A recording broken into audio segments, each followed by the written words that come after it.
మరి బులెటిన్లో మరో బ్రేకింగ్ న్యూస్ చూస్తున్నాం. హెచ్ఎండిఏ మాజీ డైరెక్టర్ శివ బాలకృష్ణ ఆస్తుల చిట్టాలో సంచలన నిజాలు వెలుగులోకి వస్తున్నాయి.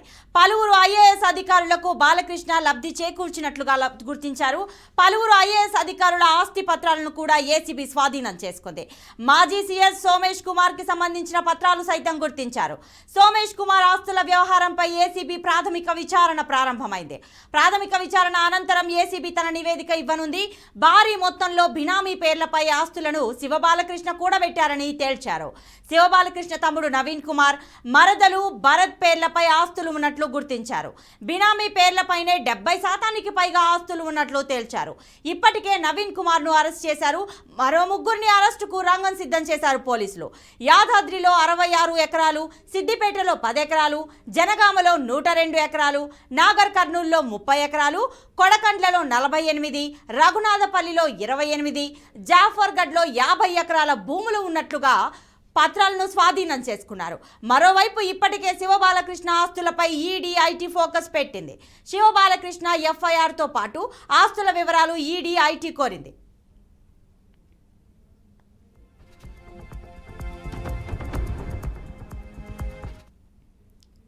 ఇక ఇదే అంశానికి సంబంధించిన పూర్తి డీటెయిల్స్ మా ప్రతినిధి క్రాంతి అందిస్తారు. క్రాంతి, చెప్పండి, మరి ఎన్నో రోజులుగా కొనసాగుతున్న ఈ శివ బాలకృష్ణ ఆస్తుల విషయానికి సంబంధించి ఇప్పుడు అయితే ఏసీబీ వల్ల కొంతమంది సీఎస్ కూడా పడ్డట్టుగా తెలుస్తోంది. వివరాలు ఇవ్వండి.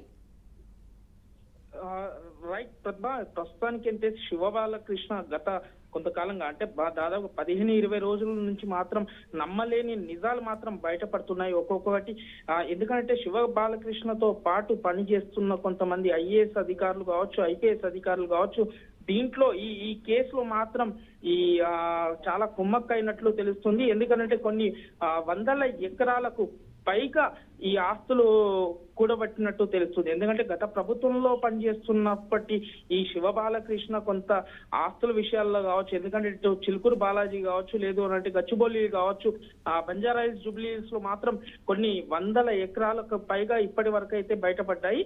దాదాపు నిన్నటి వరకు చూసుకున్నట్లయితే 250 కోట్ల ఆస్తి ఉన్నది మాత్రం మరో వ్యక్తి, ఎందుకంటే సోమేష్ కుమార్ కూడా తీసుకున్నా కూడా దాంట్లో కూడా ఈయనకు బాలకృష్ణ కూడా సంబంధం ఉంది అన్నట్టు దాదాపు బినామీ పేర్లతోనే 70% పైగా ఆస్తులు ఇప్పటికే నవీన్ కుమార్, ఎందుకంటే ఈ నవీన్ కుమార్ ని కూడా 2 రోజుల కిందనే కస్టడీలోకి తీసుకున్న ఈ ఏసీబీ అధికారులు కావచ్చు, ఇప్పటికీ తెలిసిన ఏసీబీ అధికారులు, ఎందుకంటే ఈ విషయం తెలిసిన, ఎందుకంటే కొన్ని వందల కోట్ల ఆస్తి ఉంది అన్నసన్న ఈ రోజు మాత్రం ఈడీ కావచ్చు, ఐటీ కావచ్చు, వాళ్ళకు కూడా సెంట్రల్ ఈ బృందం కూడా దిగినట్లు తెలుస్తుంది. ఎందుకంటే వీళ్ళ ఎఫ్ఐఆర్ కాపీలో కావచ్చు, ఎందుకంటే నిన్న ఈ శివ బాలకృష్ణ ని మాత్రం కస్టడీలోకి తీసుకున్న తర్వాత చించల్గూడకు తరలించిన తర్వాత నవీన్ కుమార్ మరికొన్ని విషయాలు మాత్రం ఏసీబీ అధికారులకు సమాచారం ఇచ్చినట్లు తెలుస్తుంది.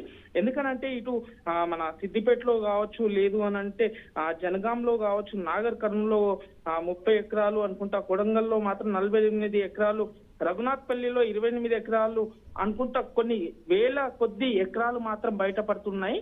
కానీ ఈ పూర్తి వివరాలు మాత్రం కొంత సమయం తీసుకుంటే దీనిపైన వీళ్ళందరినీ, ఎందుకంటే శివకుమార్ తో పాటు మరో ముగ్గురిని కూడా అరెస్ట్ చేసే అవకాశాలు మాత్రం ఏసీబీ అధికారులు నిర్ణయించినట్టుగా తెలుస్తుంది. ఎఫ్ఐఆర్ కాపీలో మాత్రం స్పష్టంగా అర్థమవుతుంది. ఏంది అని అంటే వీళ్ళు కాకుండానే బినాములు మరికొంతమంది ఉన్నట్టుగా మరోసారి మాత్రం శివ బాలకృష్ణని కస్టడీలోకి 5 రోజులని కోర్టుని ఆశ్రయించబోతున్నారు అన్నట్టుగా తెలుస్తుంది. ప్రతిభ.